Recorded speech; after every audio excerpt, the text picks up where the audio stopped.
Assalamualaikum warahmatullahi wabarakatuh. Bismillah, alhamdulillah, la haula wa la quwata illa billah. Allahumma salli ala Sayyidina Muhammad, abdika wa nabika rasulika nabil ummiyi, wa ala alihi wa sahbihi wa sallim tasliman biqadri a'udzubillahi fi kulli waqtin wahin.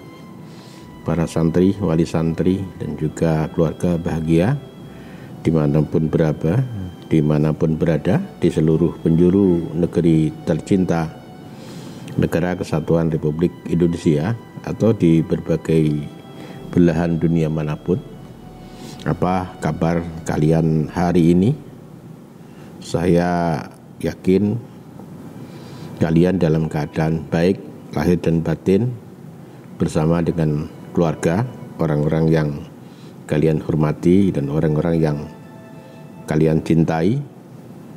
Doa dan harapan saya selalu semoga kita senantiasa diberikan rahmat, hidayah dan ma'unah oleh Allah Subhanahu wa ta'ala, bisa menjalankan peran yang Allah berikan dengan sebaik-baiknya dan kelak bisa bertanggung jawab di hadiratnya pada saat kita di akhirat.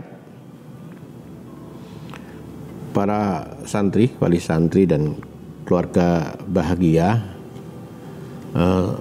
tidak ada manusia yang baik secara sempurna. Di dalam kebaikannya selalu ada titik-titik keburukannya. Juga sebaliknya, tidak ada manusia yang buruk semuanya. Di dalam keburukannya ada sisi-sisi kebaikannya. Islam mengajarkan kepada kita untuk berhusnudzon, melihat orang bi'ainir rahmah, dengan mata penuh harapan.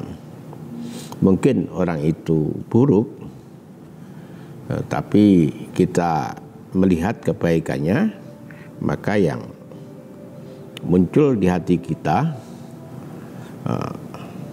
adalah optimisme, dan itu akan mewujud dalam cara pandang kita dan juga cara komunikasi kita. Bahkan kita dilarang untuk menggunakan mata ini untuk memandang bi'ainil ihtikar, dengan cara pandang merendahkan. Apalagi kalau orang itu baik, maka kita harus bisa menghargai kebaikannya, bisa belajar dari nilai-nilai baik yang dijunjung olehnya. Para santri, wali santri dan keluarga bahagia, sebelum saya teruskan, jangan lupa like, subscribe, dan share ke media sosial yang lain agar vlog ini berkembang. Dan kalau ada nilai-nilai positif di dalam vlog ini, bisa didengar, dibaca, dilihat oleh banyak orang, sehingga manfaat keberkahannya menjadi lebih luas dan lebih banyak. Bagi kalian yang sudah subscribe, saya sampaikan terima kasih. Harapan saya vlog kali ini bisa menambah wawasan, menambah pengetahuan bagaimana kita menyikapi orang-orang di sekitar kita. Sikap yang tepat membuat kita mudah berkomunikasi dan bisa menegakkan silaturahim. Tentu itu manfaatnya jauh lebih besar ketimbang kemudian terjadi salah komunikasi dan permusuhan. 10 November kemarin, Habib Rizik sudah benar-benar datang di negeri kita, kembali ke negerinya sendiri setelah bertahun-tahun tinggal di Arab Saudi dan selama itu ada kontroversi yang tidak pernah berhenti, pulang nggak jadi, pulang nggak jadi, pulang nggak jadi, dan informasi yang silang sengketa antara beliau memang hanya berurusan dengan pemerintah Arab Saudi. Ada juga yang memberikan informasi beliau dicekal oleh Indonesia dan seterusnya. Dengan berhasil pulangnya beliau, yang pertama paling tidak hilangnya kontroversi itu, yang kedua juga memenuhi kerinduan dari para jamaahnya yang jumlahnya bisa ratusan ribu bahkan mungkin jutaan, yang ketiga beliau bisa menunaikan tugasnya sebagai seorang pemimpin yang bisa menuntun jamaahnya menuju peran-peran yang baik, memberikan kontribusi yang positif untuk perkembangan bangsa dan negara. Para santri, wali santri dan keluarga bahagia, harus diakui Habib Rizik ini adalah seorang cicit Gusti Kanjeng Nabi Muhammad sallallahu alaihi wasallam. Kewajiban bagi kita untuk menghormati dan memuliakannya. Ini yang pertama. Yang kedua, beliau adalah seorang Habib yang sangat karismatis. Banyak cicit Nabi di negeri kita ini. Sebagian menjadi orang yang biasa, sedikit saja yang punya karisma sebesar Habib Rizik ini. Oleh karena ini beliau adalah seorang Habib yang dua memiliki karisma, yang ketiga juga memiliki pemikiran-pemikiran yang baik. Maka saya sarankan kepada yang pertama, kepada para pendukungnya, yang pertama, jangan membuat panggung terlalu besar, jangan membuat panggung terlalu lebar dan luas dan terlalu indah, karena orang siapapun dia, kalau terlalu dipuja, terlalu disanjung, akan kehilangan keseimbangan. Maka Al-Ghazali mengajarkan kepada kita, kalau ada orang menyanjung di depan kita, pukul saja. Karena bahaya orang yang menyanjung di depan kita, apalagi yang menyanjung menciptakan panggung. Ini banyak yang mereka menunduk-nunduk, yang mereka mencium tangan dengan bolak-balik, yang mereka seakan-akan menyerahkan jiwa dan raganya. Ini akan sangat berbahaya bagi keseimbangan seseorang.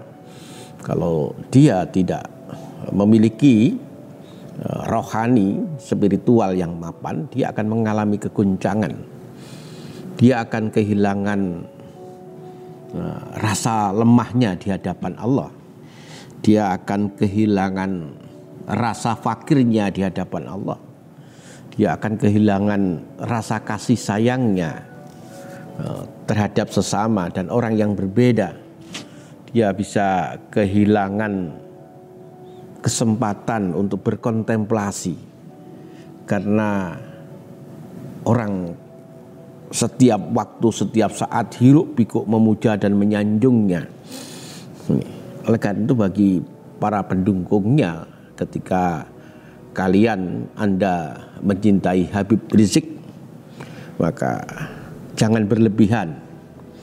Biarkan beliau secara orisinal menunaikan tugasnya, melakukan amar ma'ruf ini perlu digarisbawahi.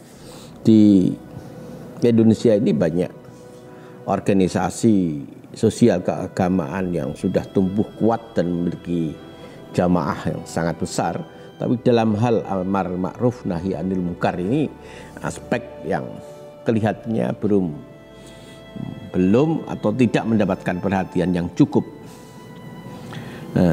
Habib Rizik bisa memberikan stressing pada aspek ini. Beliau betul-betul bisa menjalankan aspek amar ma'ruf nahi mungkar ini dengan sangat luar biasa. Hanya memang perlu dicatat cara-cara yang lebih bijak, cara-cara yang lebih santun, cara-cara yang tidak bertentangan dengan regulasi ini perlu kalau itu bisa dilakukan, peran beliau dalam hal ini sangat luar biasa. Yang kedua adalah revolusi akhlak. Kita sedang betul-betul menghadapi persoalan istilahnya dekadensi moral, di mana di sebuah negeri yang mayoritas muslim ini hal-hal yang sifatnya kemaksiatan, pelanggaran hukum masih merajalela. Mereka belum merasa sungkan terhadap kebanyakan penduduk negeri ini. Dalam suasana pandemi semacam ini masih juga ada yang korupsi. Dalam suasana sulit semacam ini masih juga ada orang-orang yang melanggar undang-undang misalnya. Nah, ini yang kita hadapi. Maka revolusi akhlak yang dikembangkan oleh Habib Rizik ini akan bisa memberikan tekanan kepada masyarakat Indonesia yang berangkat dari bawah, bahwa akhlak ini memang perlu. Yang kedua, masyarakat bisa memberikan sanksi sosial kepada mereka yang akhlaknya tidak bagus, baik mereka di pemerintahan maupun di tengah masyarakat. Para santri, wali santri dan keluarga bahagia. Yang kedua, bagi musuh-musuh Habib Rizik biasa. Setiap orang sebaik apapun ada musuh, apalagi kalau kita kaitkan dengan sejarah kakek Habib Rizik, orang yang demikian luar biasa,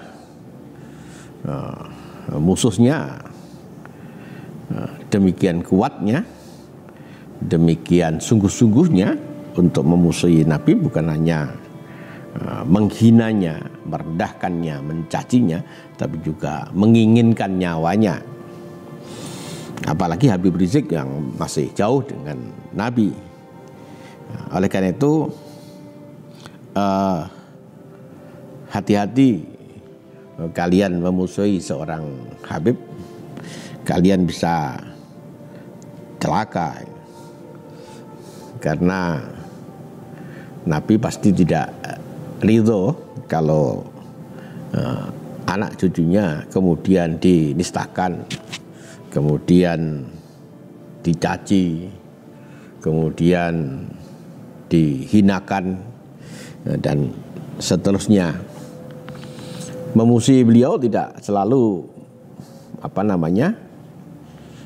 menghinakan, mencaci, menyepelekan, tapi juga memanfaatkan beliau untuk kepentingan-kepentingan tertentu, kepentingan politik. Beliau diletakkan di depan, padahal sebenarnya yang meletakkan di depan ini punya kepentingan sendiri, yang kalau itu terpenuhi alhamdulillah, kalau nggak terpenuhi ya Habib ditinggalkan. Apalagi kemudian membunuhnya, Masya Allah, na'udzubillah. Kita punya sejarah Sayyidina Husain, ya, cucu Nabi SAW, cucu Nabi yang Nabi sangat menyayanginya, masanya tidak jauh dari Nabi. Banyak masyarakat menjanjikan keindahan, kebaikan, dukungan, bahkan juga dukungan nyawa. Ketika beliau memenuhi itu, kemudian menuju tempat di mana beliau merasa akan didukung, akan dibela dengan segala yang dimiliki, justru beliau dibunuh. Insya Allah ini sejarah hitam bagi kita. Bukan pembunuhan itu sendiri, yang dibunuh adalah cucu Nabi Sallallahu Alaihi Wasallam. Ini sejarah yang kelam, sejarah hitam, sejarah yang betul membuat hati ini nelongso. Saya bayangkan Gusti Nabi Sallallahu Alaihi Wasallam juga sangat bersedih bagaimana cucu ini ketika masih kecil Nabi menyayanginya.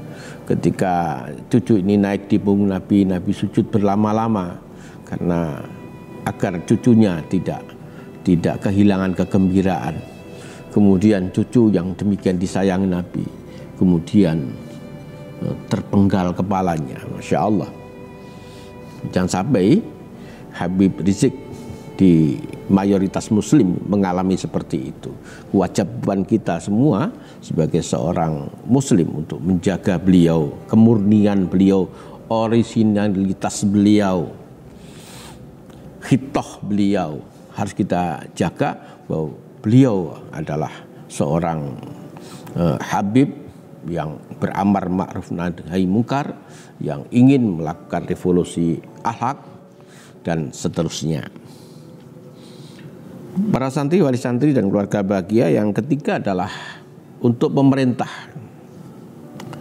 Pemerintah itu adalah hasil sebuah pemilihan.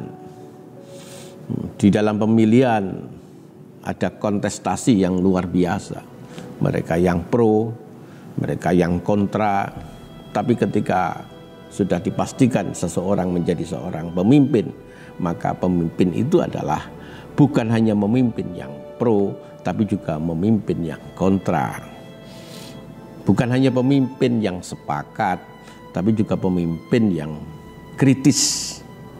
Seperti Joe Biden ketika beliau menyampaikan orasinya bahwa beliau bukan hanya memimpin orang-orang yang memilihnya, tapi juga akan menjadi pemimpin, akan memenuhi aspirasi bagi mereka yang tidak memilihnya. Sebagai ilustrasi, sebetulnya tidak ada yang terlalu berbeda dengan pemerintah dan Habib Rizik ini. Yang pertama, misalnya kalau pemerintah itu simbolkan sebagai Pak Jokowi, maka beliau punya konsep yang namanya revolusi mental. Kalau Habib Rizik ini terakhir ini memiliki konsep revolusi akhlak. Anehnya kedua istilah itu dipertentangkan. Seakan-akan kemudian adu mana yang lebih baik di antara keduanya. Nah, ini menimbulkan sebuah pertanyaan, siapa yang mempertentangkan keduanya, sehingga seakan-akan dua konsep ini bertentangan, yang ujungnya kedua orang yang memiliki konsep yang sangat baik ini justru menjadi bertentangan. Mental dan akhlak ini seperti dua sisi mata uang. Mental mungkin sisi dalamnya, akhlak adalah sisi luarnya. Ketika seseorang hanya mentalnya saja yang berubah, mentalnya saja yang baik, akan menimbulkan salah paham ketika dalam praktek seperti itu. Ada seseorang yang meninggal di gang sempit, tidak ada orang yang memeliharanya, mengangkat jenazahnya dibiarkan begitu saja tergeletak di gang sempit. Justru seorang Khalifah Turki Utsmani bersama dengan menterinya sedang berjalan-jalan, kemudian dialah yang kemudian memeliharanya dan kemudian membawanya, mengantarkan ke rumahnya. Ditanyakan kenapa seperti itu, karena orang ini sudah terkenal orang yang sering pergi ke tempat minuman keras, pergi tempat pelacuran, sehingga orang ini terkenal sebagai orang yang suka minuman keras dan suka pelacur. Ketika sampai di rumah keadaan berbeda. Rumahnya adalah rumah yang bagus, keluarganya ada keluarga yang bagus, anaknya juga ada suatu kontradiksi. Setelah mendapatkan informasi, ternyata ketika dia pergi ke tempat minuman keras, memborong minuman keras untuk kemudian dibuang. Kalau dia pergi ke tempat pelacuran, dia memboking pelacur-pelacur itu, kemudian disuruh pulang agar malam itu tidak terjadi perzinahan. Para santri, wali santri dan keluarga bahagia tentunya disadari oleh keluarga. Kenapa bapak melakukan seperti itu? Nanti masyarakat, orang-orang salah paham. Dan ketika bapak nanti meninggal nggak ada yang memeliharanya. Sang bapak itu menjawab, kalau orang-orang tidak ngopeni aku, Allah yang akan memelihara aku. Dan Allah pasti mengirimkan orang yang berbaik. Mungkin khalifah sendiri yang diutus oleh Allah untuk memelihara jenazahku. Khalifah mendengar itu sangat kaget dan ia menyampaikan kepada keluarganya, saya adalah khalifah dan ini adalah menteri saya dan mungkin saya diminta oleh Allah untuk memelihara jenazahnya. Dia mentalnya baik, tapi dalam kehidupan sehari-hari tidak menunjukkan itu, menimbulkan orang salah paham, menyebut orang yang salah paham ini juga dosa. Sebaliknya kalau akhlaknya bagus, kelihatannya bagus, praktiknya bagus, tapi hatinya tidak seperti itu, ya munafik. Karena perbedaan antar perbuatan dan akhlak. Maka mental dan akhlak ini adalah dua sisi mata uang. Oleh karena itu ketika pemerintah ini kemudian berseberangan dengan Habib Rizik, ini mesti ada sesuatu yang salah. Yang pertama mungkin tidak paham konsepnya, yang kedua ada orang yang memang membuat keduanya bertentangan. Dengan pertentangan itu mereka mengambil keuntungan, dan orang-orang seperti ini di dalam era-era politik seperti ini makin banyak. Oleh karena itu komunikasi yang intens antara pemerintah dan Habib Rizik ini akan sangat bagus. Mungkin Habib Rizik ya tidak besar lah, masih ada organisasi yang jauh lebih besar, tapi harus diakui beliau adalah fenomena di abad ini. Beliau adalah karismatis, beliau bisa memimpin sebuah organisasi FPI yang terbukti memiliki militansi yang luar biasa. Ini adalah potensi. Seperti kita membangun rumah, tidak selalu bahan-bahan membangun sebuah bangunan itu hanya yang halus-halus saja, misalnya pasir atau semen atau yang halus-halus. Dalam bangunan itu ada batu yang keras, kasar. Ya mungkin Habib Rizik ini dalam membangun Indonesia adalah beliau memerankan diri sebagai batu. Oleh karena itu ketika kita ingin membangun Indonesia yang lebih kokoh, maka kita harus memanfaatkan batu ini yang kita letakkan pada posisi yang tepat. Para santri, wali santri dan keluarga bahagia, itu barangkali hari ini yang kita sampaikan. Semoga ada manfaatnya. Akhiran, assalamualaikum warahmatullahi wabarakatuh.